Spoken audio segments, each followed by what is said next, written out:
Good afternoon, everybody. Thank you for watching and tuning in again. Thank you for everyone who's also donated to this amazing charity. We will be talking to Stephen Williams, Memphis Ghost Investigations and Spirit Rescue. We'll bring him on. Hello. Hi, Stephen. Hello. How are y'all? Oh, very well, thank you. And yourself? Good. Thanks. Good. How's life been in lockdown? Oh, we're managing okay. We're just having to be really cautious, and there's a mandatory mask order here in our county in Tennessee, in the Memphis area. So you have to be masked wherever you go out. And my little group has actually done a couple investigations last week. We did one on Thursday and one on Friday, and of course we wore masks. We asked our clients to wear masks, and we socially distanced. But we're able to get in and get the work done still. So. Oh, that's good. It's the main important thing, isn't it? Yeah. Right. I mean, it's like with us here, we're on lockdown, but we're only allowed out for the essential shopping, and that's it. Oh. It's weird. It's our third lockdown now. But let's just hopefully get it over and done with. If it goes on for another 3 months, so be it. Right. But try and get rid of it. Ready for it to be over with, that's for sure. Yeah. Yes. Just so that everyone knows more about you, really, could you tell everyone a bit more about yourself? Okay. I'm a paranormal investigator. I've been involved in the field for about 18 years. I'm also an intuitive. I have several clairabilities, clairsentience, claircognizance. Sometimes I'm able to tap into clairvoyance and clairaudience. So that comes in really handy. And so for the past 13 years, I've been involved in spirit rescue. So when we went into these two private homes this past week, our focus was not on the collection of evidence. It was on to go in and do counseling with any spirits that we encountered there, and to help them release and transition. And we were able to do that in both instances. So it helps not only the client so that their lives return to normal, and they find that peace, and their children aren't frightened anymore, that type of thing. And of course, it helps the trapped spirits who are there that are confused or lost or angry or upset, don't know what to do. And so we point them in the right direction. Oh, wonderful. Wonderful. Yeah, that's good. There was a question I was going to ask you, actually. The difference between clairsentient and, is it I'm not sure how you say it. Cognizant, yes. That's the one. So clairsentient is clear feeling. So I'm able to walk into anyone's home or any location. And if there's spirit energy there, I'm able to feel it physically. It's kind of like a tingling sensation around my crown chakra. And from working with different mediums over the past 18 years, I know that if I feel on the right side, it's always masculine energy. If I feel on the left side, it's feminine energy. And if I feel it lower, more around the ear level, that's going to be an earthbound spirit. If I feel it higher, it's a crossed over loved one. And higher than that, it's usually guides, master energies, and angelics. So that's the clairsentience. Claircognizance is when you just have a knowing. Like I walk into a location and I know there's a 12-year-old girl there, It's just something that I become aware of, and it feels valid at that point. And then I work with 2 other mediums. So what's really great about doing the work that way is that you have cross validation. So I might say, hey, I might feel that there's a 12-year-old girl there, and I will say to my partners, hey, do you sense anyone here? And Kayla Bales is one of my partners. She might say, yeah, I see a little girl here. She looks like she's about 11 or 12, 13 years old. She's wearing a blue dress or whatever. So that cross validation is really, really handy. Yeah. I mean, it's handy when you have someone that can back you up as well. Because like you say, it's that pure validation. And you know that, you're not just imagining it or thinking it. Right. When you got that validation. Right. Yeah, now the investigation we did on Friday night, Kayla was able to go with me, so we were able to cross-validate each other. On Thursday, I had to go by myself because neither she or our other team member, Stevie Monty Smith, were available. And, you know, people are really, really frightened. This lady had just seen an apparition the night before, really terrified her. And so you just can't leave people hanging. So I had to go over there by myself, and I did pick up on 2 spirit energies there. One was, I mentioned the 12-year-old girl. That's where I actually had that experience. I felt like her name was Phoebe, and she was there with her older brother, Jimmy, and their energy was concentrated in one part of the house. But if I'd had Kayla with me or Stevie with me, then they could have validated what I was feeling. But, you know, I've had so many experiences and with this and worked with it so long, you know, I'm usually right on with what I'm getting. So that's the information I'm on to the, and actually the description I gave of the young man matched the apparition that was seen there. So. Can you tell us how long you have been doing this? 18 years. It started in 2002. I went down to St. Augustine, Florida on a family vacation, went on a ghost tour, and really didn't know anything about it. The guy said, hey, took a lot of pictures. You might get an orb in your picture. I didn't know what he's talking about.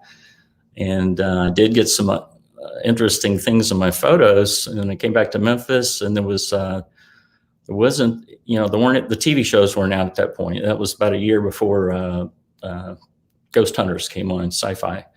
And so there wasn't a lot of information out there. And there were a couple of ladies here in Memphis that had found each other. They'd been investigating independently of each other. They found each other, started a little team, and I started sending my photos to them. And I bought a recorder. I went out to a little local cemetery and sat around, eventually recorded some voices there. And we exchanged these things. And then they said, hey, why don't you come with us? You know, we'll start doing some investigations together. And they had only been investigating like in cemeteries and that type of thing. And at that point, when I joined up with them, we started getting residences. So, so it just progressed from there. But the spirit rescue came in 2007 when I met a medium down in St. Augustine, Florida. Again, I go to St. Augustine a lot, and it's really important in my career. But I met a medium down there, and I didn't realize that you could actually help them release and transition. And she showed me how she did it. And over the years, I've developed my own techniques and learned from other mediums. So I've been doing spirit rescue about 13 years, but investigating about 18 years. Wow. That must be quite, like with spirit rescue, like when you help the families as well, that must be that quite like accomplished feeling that you've done something to help someone. Yeah. You know, most people are not aware that there's a spirit world around us until it, you know, kind of bites them, I guess you'd say. And it's quite startling and terrifying at many times. And if it's centered around their children, if their children are being frightened, you know, they're in constant fear. But usually in my experience, when spirits do these things, when they move things or touch people or make an appearance as an apparition, it's usually a cry for help because they've been stuck so long. They don't know what to do. It's almost like when it was their time to go, they missed the bus. So they'll do anything, move things around. That house I was in Thursday night, the one I went to by myself, the spirit there had picked up a huge flower pot and moved it off the fireplace mantle onto the floor during the middle of the night. I mean, that required a lot of energy. So, you know, when they're desperate like that, they'll do anything to get attention. And attention. What I've found is that if people, when we get called to someone's home, it's kind of a multi-level thing, because a lot of times these families or someone in the family is waking up to their clairs, to their gifts, and they become more sensitive, and spirits sometimes are attracted to them, or maybe they bought something at a yard sale or an auction and took it home. There was a spirit attached. And So a lot of times it's not only counseling the earthbound spirits who are there, but it's also counseling the homeowner or the business owner, someone in the family who's really, their gifts have opened up and they don't know how to deal with it. So we try to explain to them how to work with that, how to either embrace it or to shut it off at this point and then come back to it later. Yeah. So with your abilities, when did you first become apparent that you had them or was able to do this? Well, for me, when I started feeling the clairsentience kick in, I was actually in an antebellum home in an old building on the grounds where the servants had lived. And we knew that there were 2 or 3 earthbound spirits in that particular little building. It used to be the kitchen. And because people had seen them, they'd actually come up to the door and knocked on the door at one point, talked to a lady who had experienced that. So I was just sitting there. We were doing an EVP session back in the days when I used to use a lot of equipment. And I just started feeling that tingling. I don't know what it was. And then I eventually found a teacher that worked with me on that, helped me develop it. So I started investigating in 2002. And I really started to feel the energy about 3 years later. And in my experience, the more you're in the energy of earthbound spirits, the more you're getting that. It's just, it's kind of an amping up type thing, I think. Yeah, the same for us, really, isn't it? I mean, we started in 2007, but just lately we've been like seeing more things, sensing more things, becoming a bit more open. And yeah, I believe that the longer you're in this, the more you learn and you become more open. I guess because the spirits get used to seeing you, they get used to the fact that your energy, I guess. Yeah, and it's almost like you have a light around you. I think they sense the increased vibration or frequency, however you want to describe it. We had a family member, team member rather, that was working with us at one point, a very gifted medium. Her name is Jennifer. And she and Kayla and I were traveling. We don't usually travel more than about a 150-mile radius around Memphis, but there was a family over in Cookeville, Tennessee, which was a 600-mile round trip. And so we were traveling on the interstate, and we crossed the Tennessee River, and Jennifer was reading a book. Kayla was in the back seat taking a nap, actually. And I felt a male energy. I felt that someone got in the car with us. We were going down the interstate about 70 miles an hour. And because most mediums will shut down. They'll shut all their chakras down when they're not working. So they're not bothered with everything during their normal life. And I asked them both to open up and focus on this guy. I saw him in my mind's eye, again, claircognizant type thing, as being about in his late 20s, early 30s. He looked to me like he was wearing a hunting jacket. But when they both opened up and focused on him, Kayla was able to see a little bit clearer than I was, and he was actually wearing a paratrooper's jacket. So he was from the World War II era, and he told us he was searching for his mother. So he apparently saw us as we were traveling down the interstate. I guess a light or whatever. I don't know what they see, but so he got in the car with us, and we did some counseling with him for about 10 minutes and called on his loved ones, and his mom came and he went off with her. And so he was no longer earthbound. He transitioned. That's nice, isn't it? When you can do that. Yeah. So that, they're not stuck anymore. Closer to your heart, isn't it? When it's children. Yeah. Because they say, like, when you move them on, that if they want to go back to a place, they're now free to go to wherever they want. Yeah. I guess that's how it works. Yeah. Where I guess when they're stuck, they're just stuck in that one place. Yeah, to me, it's like an awareness. They're in a level of awareness that they can't move beyond that. So when they transition, they actually come back sometimes immediately and thank us. The first time that happened, it really shocked me because I thought there would probably have to be some kind of period of healing or orientation or something, but I was working with a different medium at the time, and she and I were in a townhouse in East Memphis, and there were two spirits there. It was a mother and her son, a younger son. He was like mentally challenged. He'd had an accident, or he was born that way.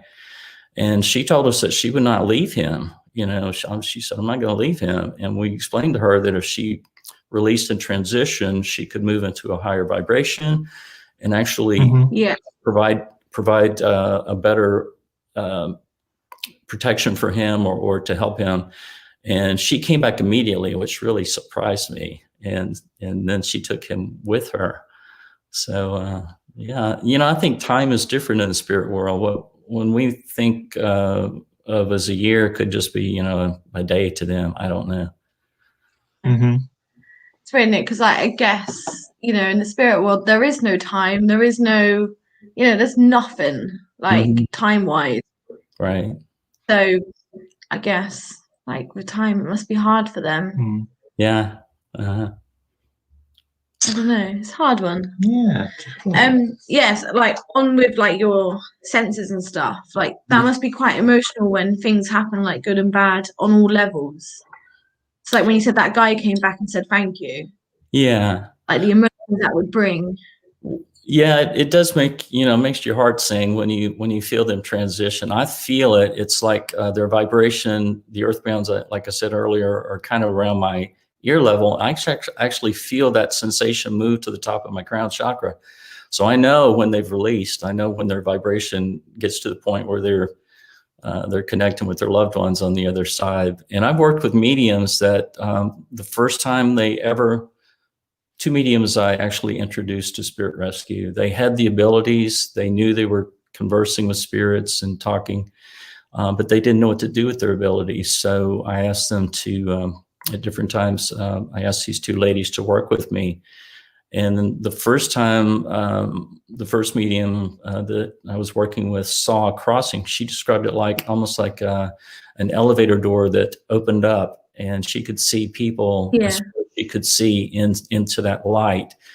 And then when the spirit we were working with, it was an elderly lady. She went into that light and connected with her loved ones, and released from that site. The medium just broke down in tears. I mean, it was so emotional for her.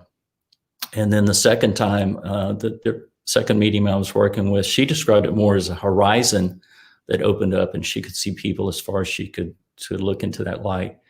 And there were two children we were working with, and when their loved ones stepped out of that light and took them into the light, she broke down in tears. It was so emotional. How do mediums, like, I mean, 'cause obviously I'm not a medium, so I wouldn't really know, but how do mediums see, like, the spirits? Is it, what's the word? Like a projection, or do they actually see the full person? I think it's a projection. You know, I can tell you both. Think of any of your relatives that are in spirit, like maybe your grandmother or grandfather, and you can immediately picture them in your mind. So it's the same thing. It's like they see that the spirit is projecting their image to them. Yeah. That is interesting. Have you got any more questions? Yeah, have you any kind of just say it's been your best paranormal experience that you've had, maybe a good memorable one? When my gifts were unfolding and the claircognizance came out, I was down again in Augustine, Florida, with my daughter on a family vacation. And we were just we had read about a lot of the different hauntings there, and we were going around to, there's a fort there, an old Spanish fort, and different places like that. And we'd heard about this little boy that on the ghost tours that people would see him up in this tree in front of the cemetery. His name was James. And so we were riding bicycles one night, and we were down by that cemetery. And I just had a knowing again that there was a little girl in an alley between this cemetery and a house that was being used as a shop. And so I told my daughter to go on down to the entrance of the cemetery and wait on me. And I had an EMF meter with me, a ghost meter. And as I got off the bicycle and walked up to the tree there, I knew that there was a little girl there. And I knew that she was 6 years old. I knew she was wearing a blue dress. Her name was Alice. I just knew it. And as I would make statements like, you know, you're 6 years old, and she would respond with equipment. And so that lasted about 2 or 3 minutes. Yeah.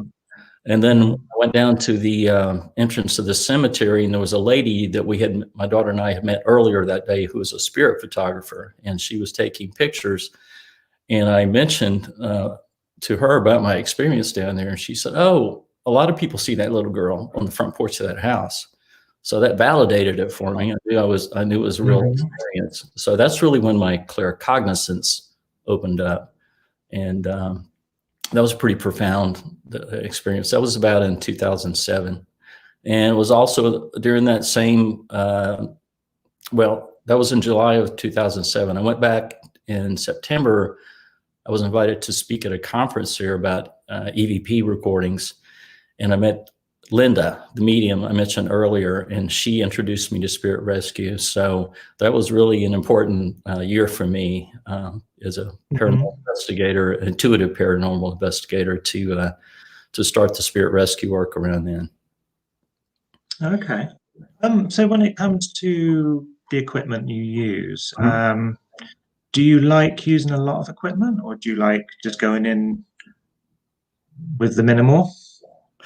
I only carry two pieces of equipment now. I always record every investigation. I use a linear PCM recorder, which is a great piece of equipment.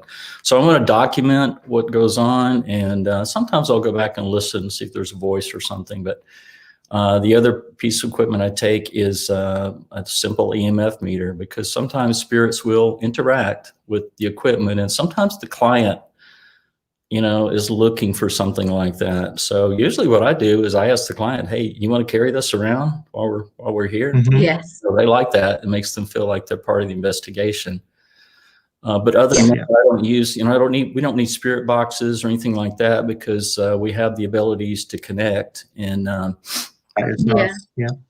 house that Kayla and I went to on Friday night, it was a small house. It was 3 bedrooms, 1 bath, very small, built post-World War II house. And we were out within an hour. So we don't go in and spend hours setting up equipment and then spend hours sitting around hoping something's going to happen. We were able to walk right in. We walked right in. I don't tell her anything about what's going on, or Stevie. So they go in completely cold and blind. They don't know anything about the situation. And she immediately pulled her notebook out. She was taking all these notes. And then I just kind of asked her, "Do you want to," we always do a walk through the entire house, and I kind of follow her lead, and she goes where she feels drawn. In that house, there was a gentleman who had been military, and he presented to her with an eye injury on the left side. Well, the mother and the 2 sons that were living there, the son had seen him, and he presented to the son like that too, like he had an eye injury.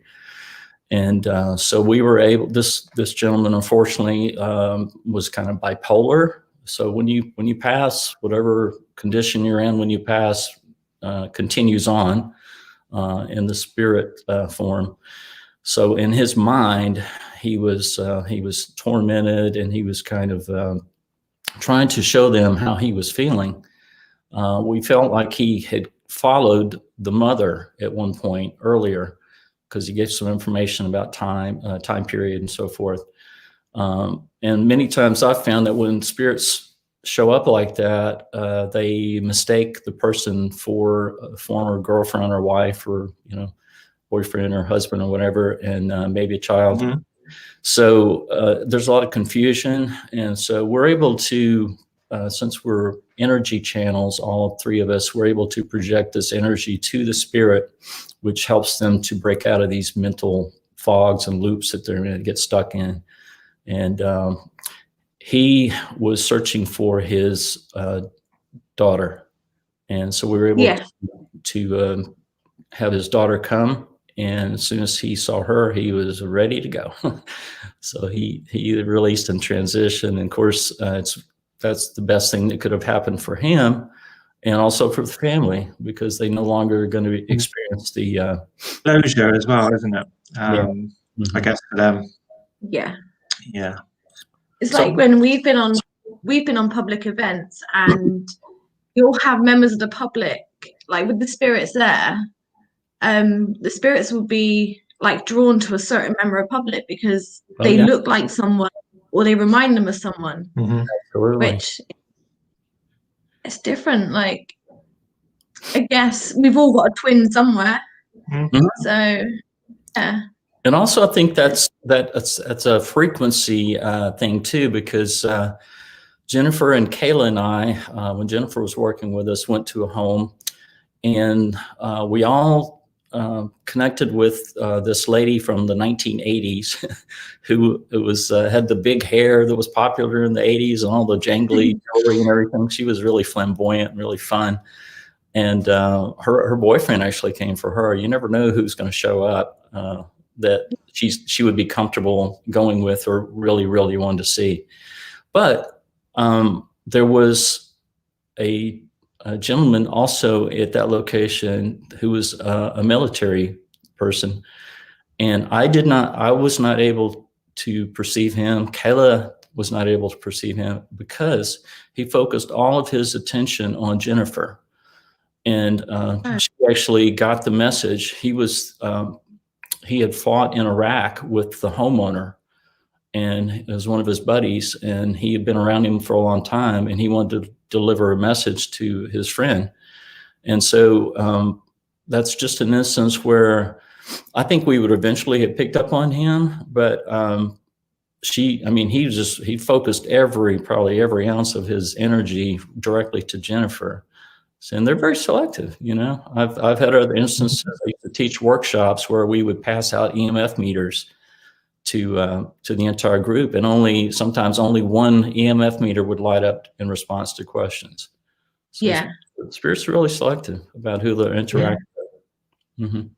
Because we know that on investigations as well, they get everybody to sort of stand around in a circle, call out, because sometimes the spirit is drawn to that person, like the person's voice. Could have an impact on the evening. So they tend to do that. Right. Which, I agree with. So what do you do? Public events?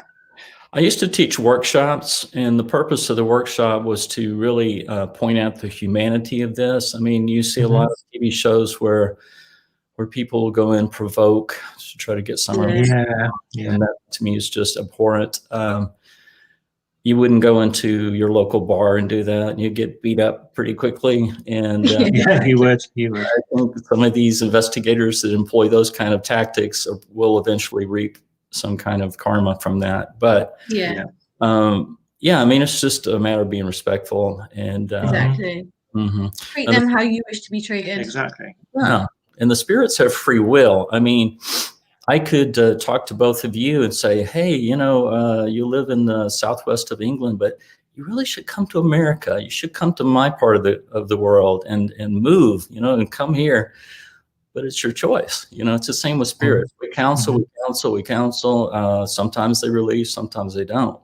But the main thing is they have the information and they know they can release. Many times when you go into these situations, they don't know they can release.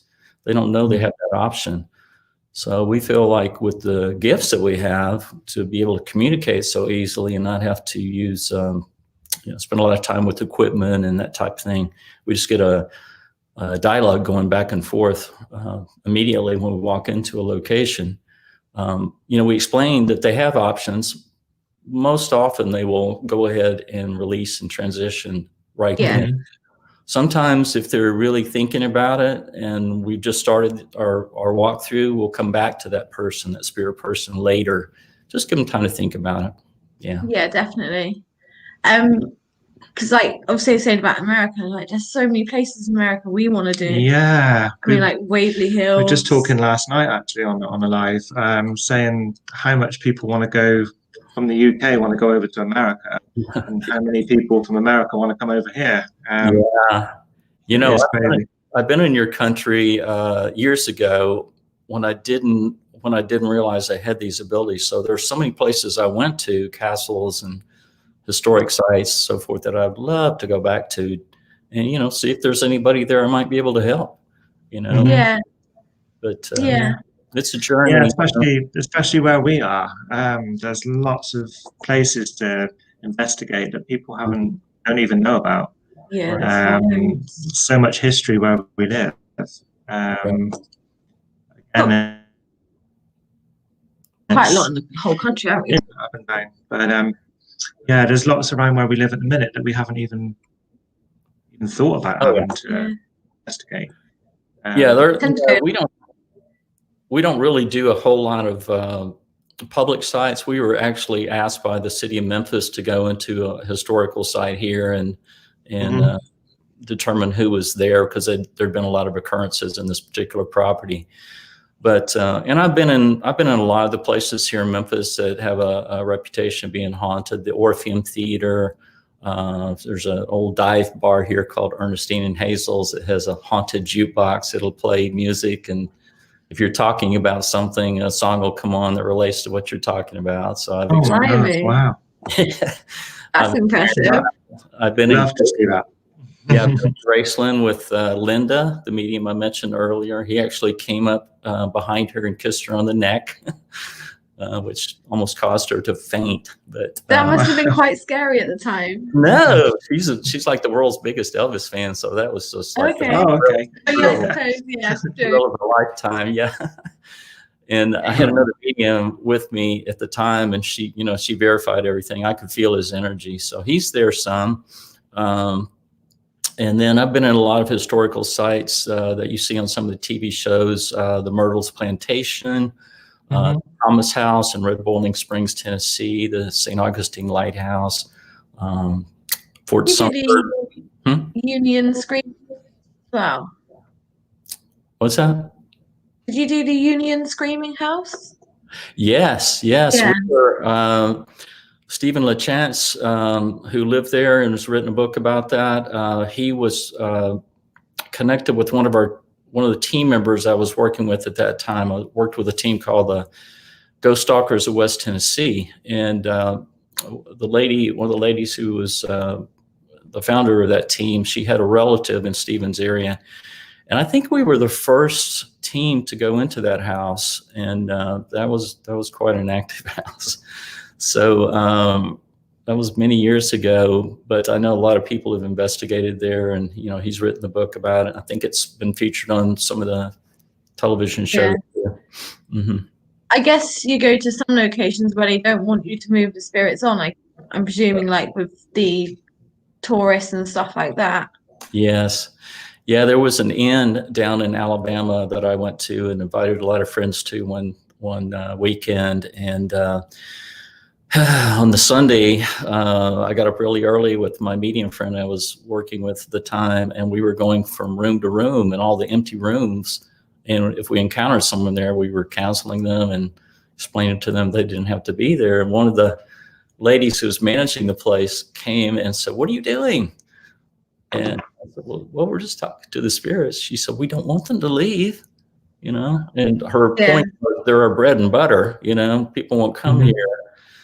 But then I always pull out my story about, well, what about if you were late at night looking out the window and you saw a little girl, walking down the road, and she was distressed? Would you not try to find her, try to help her find her parents? She said, "Well, I thought about it like that." Yeah, it's true. I mean, these are, people think of spirits as phenomena. Like do things, they knock. But they're people. I mean, they were someone's child or husband or wife or brother or sister or grandparent. So when you lose sight of that, you know, I think you're in this for the wrong reasons, you know, if you're chasing phenomena or you're in it for thrills and chills, because people really need help.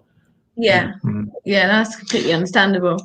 With any kind of locations, has there been one that's been really scary for you? Is there one that sticks out? No, we feel like we're divinely protected. In the beginning, I would, you know, I'd say I'd read a lot in the beginning, so I would say St. Michael's prayer and this and that.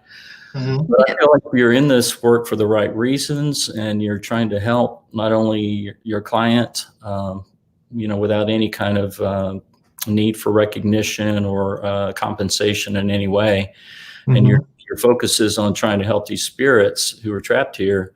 You know, I don't think you have to worry about that. I have been in some situations where there's been some dark energies. We call, and there's some that I call posers. I think people call them shape shifters, but shapeshifters, yeah. I mean, one time we went to a business in Midtown Memphis. I mean, who would think there would be anything like this here? But it was. We went to the one part of the business, and it appeared that there was a little girl there. And that's what I was seeing in my mind's eye, and what the medium was describing. And I said, well, let's really focus on her. And as we did, it shifted, and it became this dark, tall, dark energy. So in my experience, they can't hold that vibration very long. And if you really focus on them, I think that's important to do that. Yeah. Really focus, not only you, but if you have partners there, everybody focus on it, and you can feel a shift many times, because they are out there, and you know, they will sometimes. I think a lot of times when these people go into places and they're relying on their spirit boxes and their equipment, they're getting fooled a lot. You know, it's not really what it is. What would be your opinion on people getting scratched, markings from these so-called? I've never had that happen.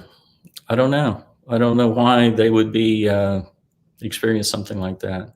Like that, I feel like we're really divinely protected. I've never been pushed or pinched or scratched or anything like that, and nor have any of my coworkers ever experienced that. So I don't know. It could be the person's intent that is could be effect there. I don't know.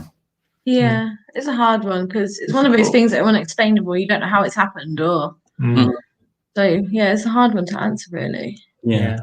You've gone through a few, haven't you? Yeah, I've had scratches, but just on general investigations, you know, as Jess has had like 3 scratches on her back. She also had a scratch in the shape of a cross, but going long ways, going across, not actually the right way. So it's like a sideways cross.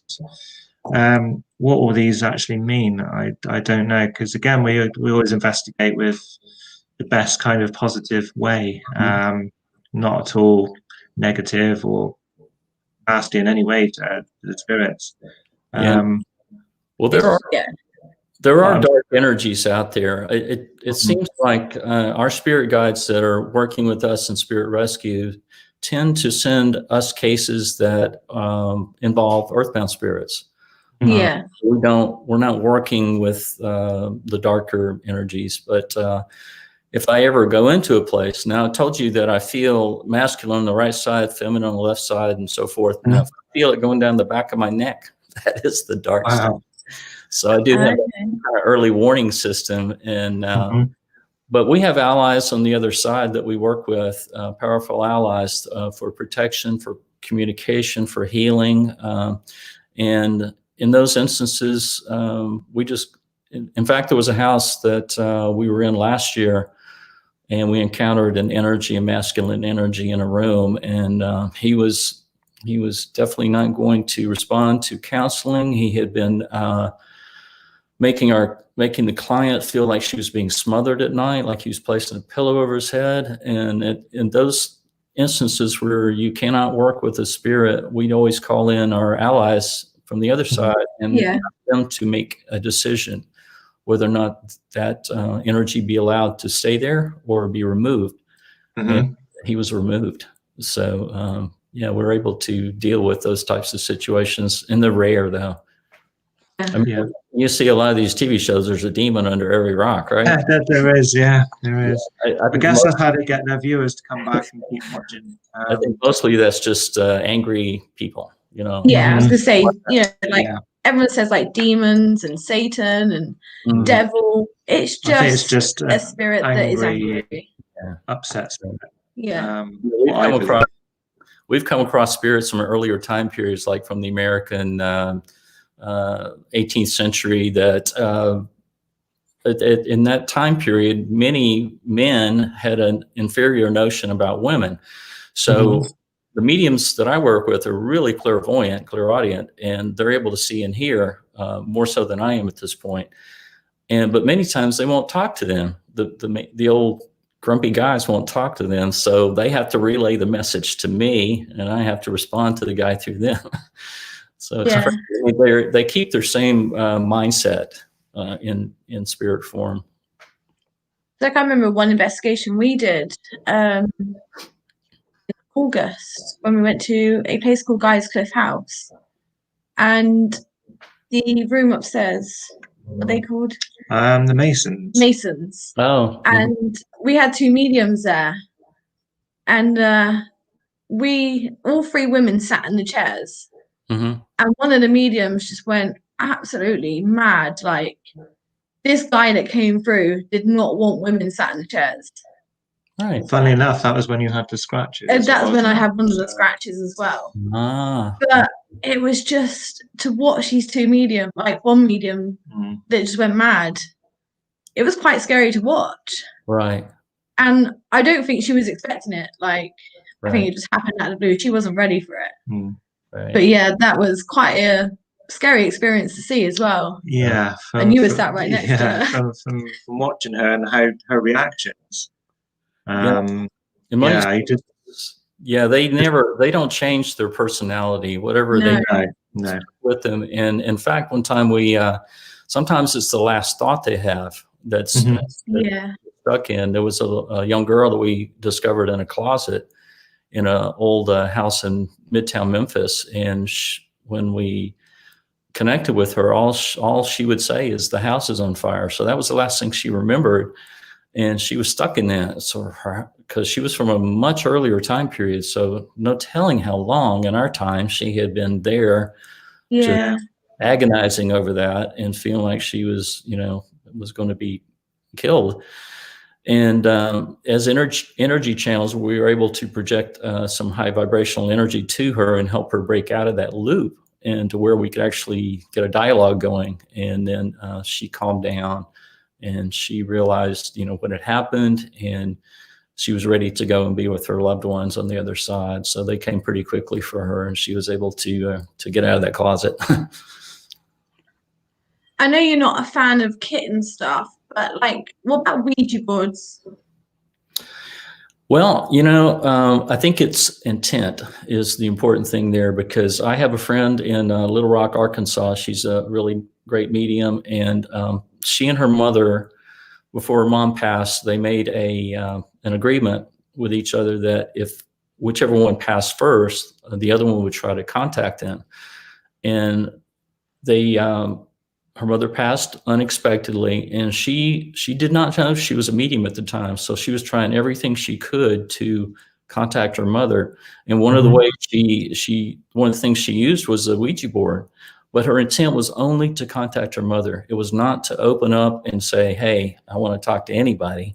So she never had any problems from that, and it worked. And she's now a really great practicing medium. But I do know of situations where people have become obsessed with Ouija boards. It's just a piece of cardboard and a plastic planchette, but it's the intent behind it. So yes, I've had we've witnessed good and bad on the Ouija board. I've witnessed it go backwards through the alphabet. I've witnessed a lot of during a session, like a lot of noise is happening behind you because of what's going on the board.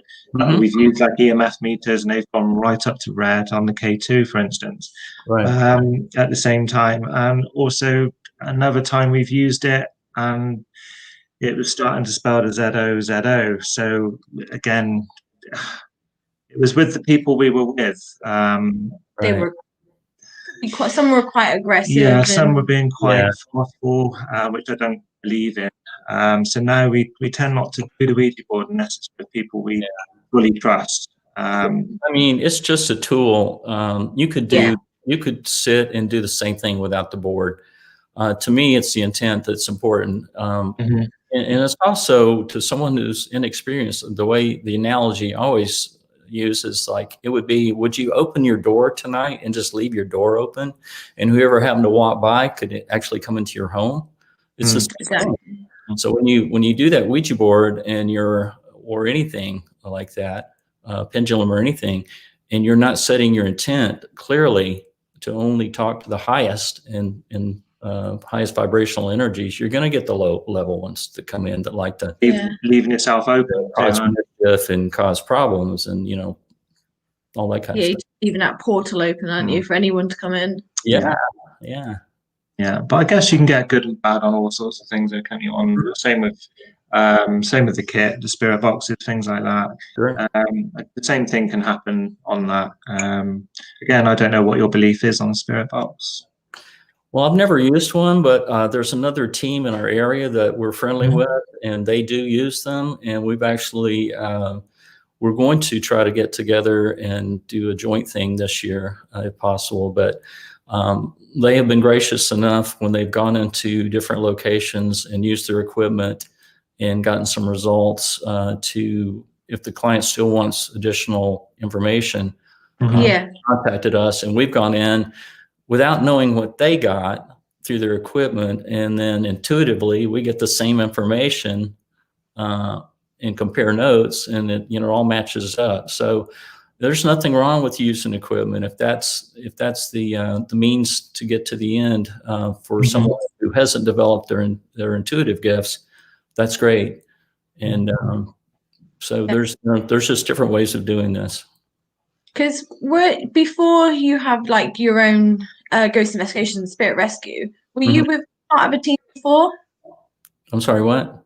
Before your main business you have now, were you with a team beforehand, or was I doing anything before? Yeah, like with another team.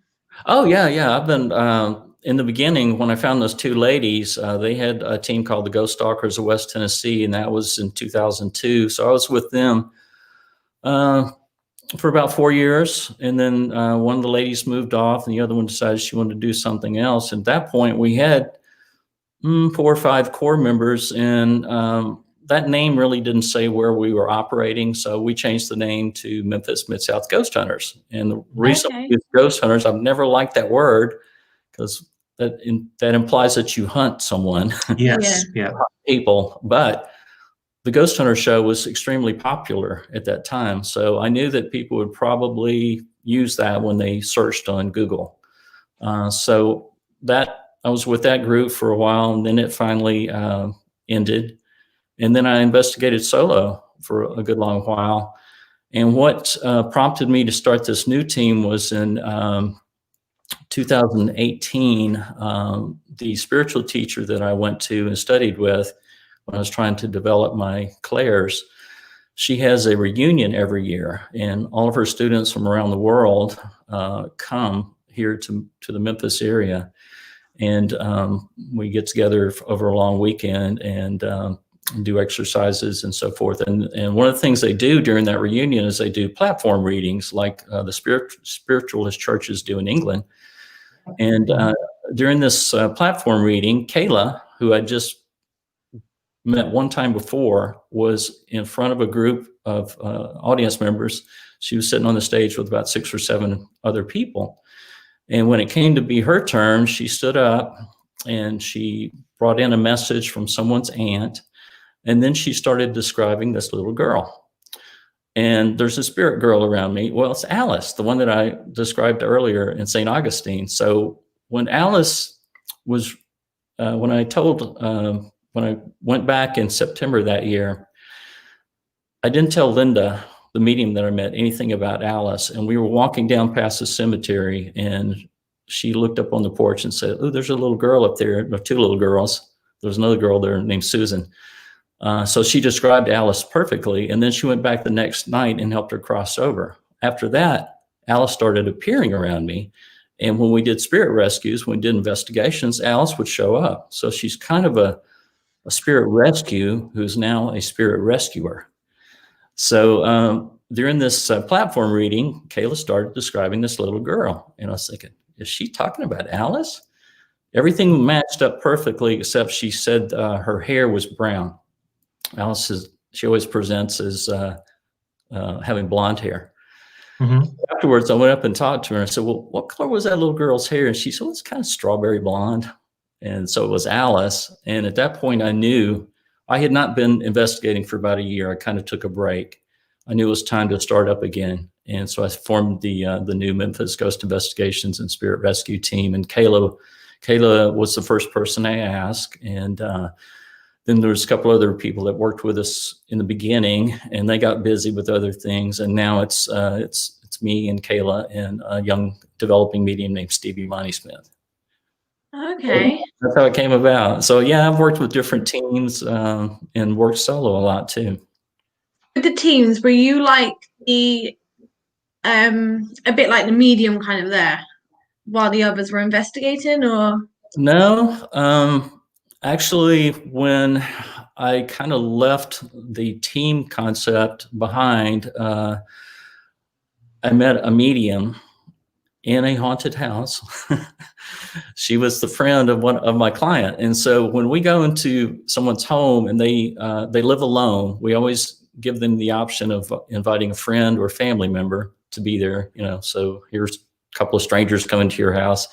You want to have somebody there with you to feel comfortable. So I went into this house and there was a young lady there sitting on the couch, and that was the friend of the client. And so as we went through the house, we were picking up a few things here and there, and then using equipment at that time more so. And then we got to the attic, and this young lady suddenly opened the door behind us and said, "Hey, there's a little girl here." And she started describing Alice.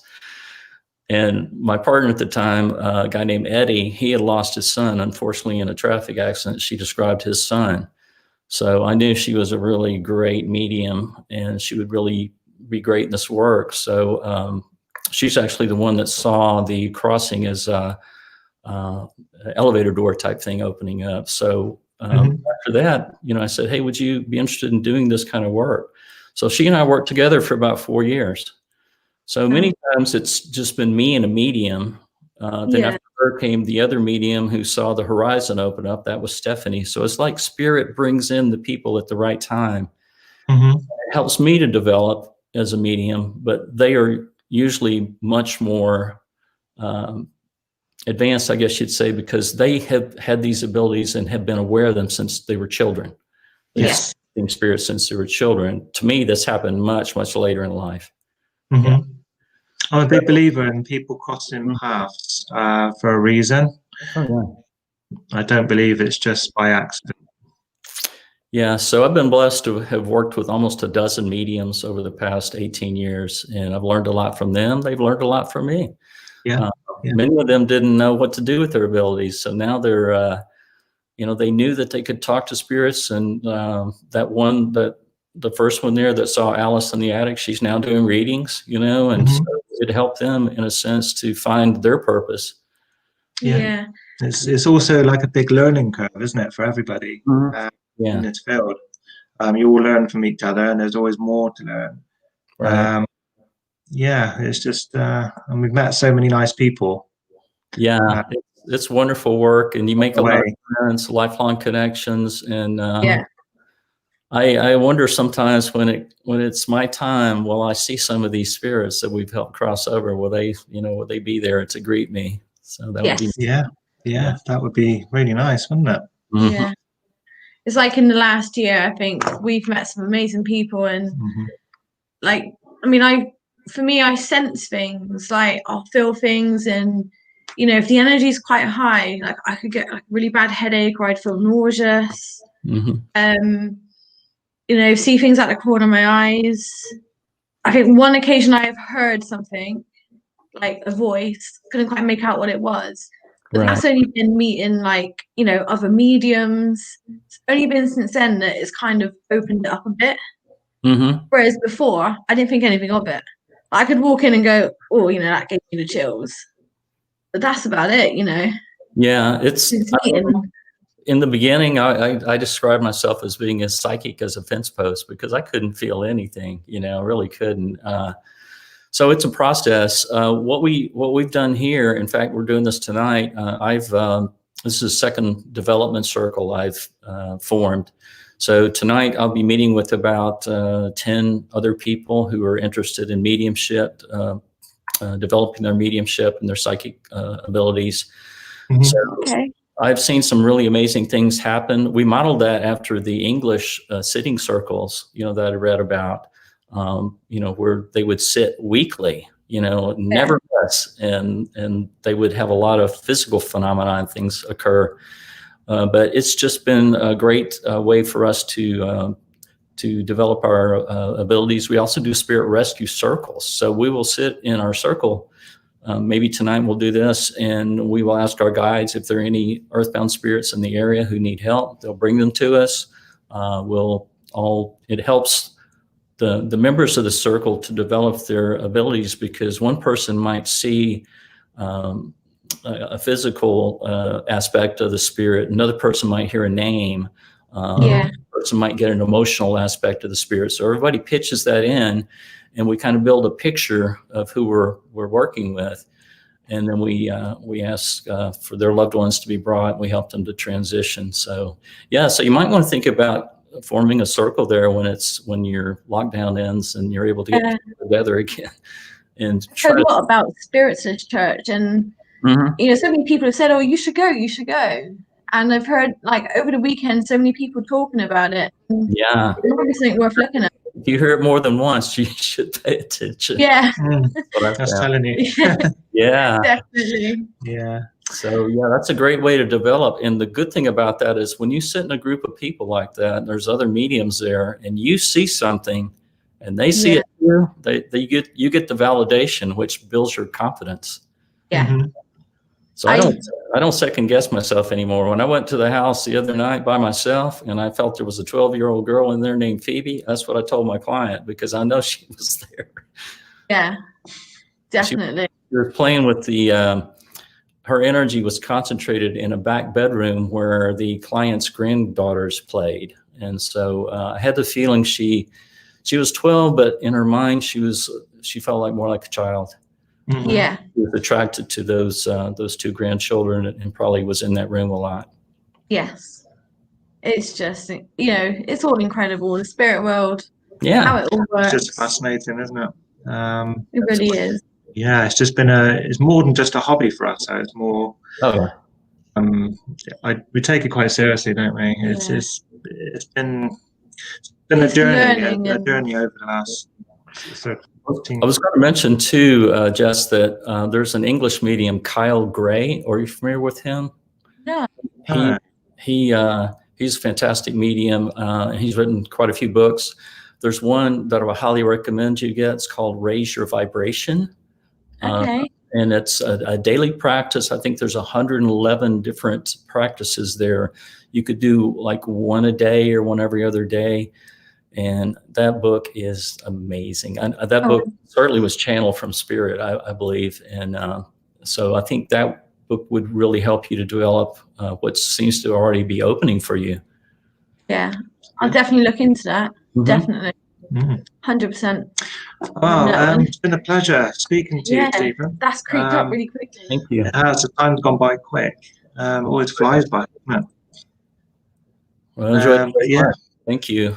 Spirit is really my passion, so I'm always eager to talk about it. And I'm working on a guidebook. I hope to have had it already published, but it's taken a little longer than I anticipated. Somebody told me that writing a book's like having a baby, but I don't ever experience that in this lifetime.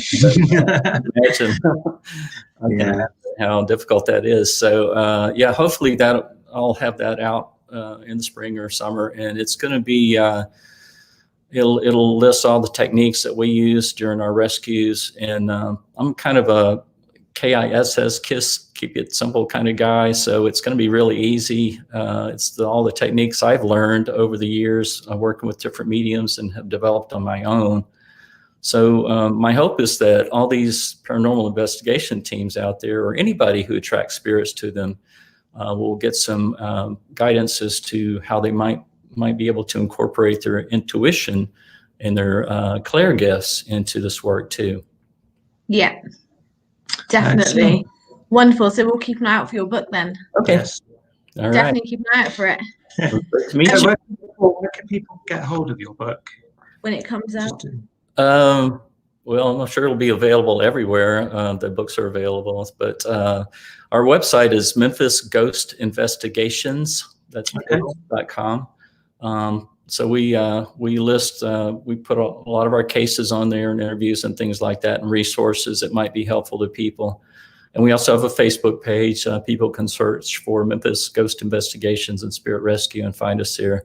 I'm a little bit behind on the Facebook page. I've got about 8 or 9 investigation reports I've got to put up there and some interviews I've done, but it'll eventually get back up to speed. It's just been it's kind of been a dark winter here. Yeah. Okay. Well, it's been brilliant to talk to you. Real pleasure. Thank you. Thank you so much for Yeah. being here. Hopefully, if I get over into your area, we can meet up sometime. And if you're Definitely. Amazing. That really would be amazing. great. yeah, look us up, and we'd love to host you and take you around and show you some of the sites. Thank you. Fantastic. Thank you. All right. Oh, Right. Thank you. Thank you so much for joining us. Thanks everybody for watching. And coming up next is Ghost Biker Miranda Young. So we'll see you all then. We're just going to play you a little video now about what this charity is about and how important the charity is. Please feel free if you wish to donate. It's a very, very good cause. Thank you all for joining us, and thank you very much, Stephen. Thank you, Stephen. Thank Bye-bye. you. See ya.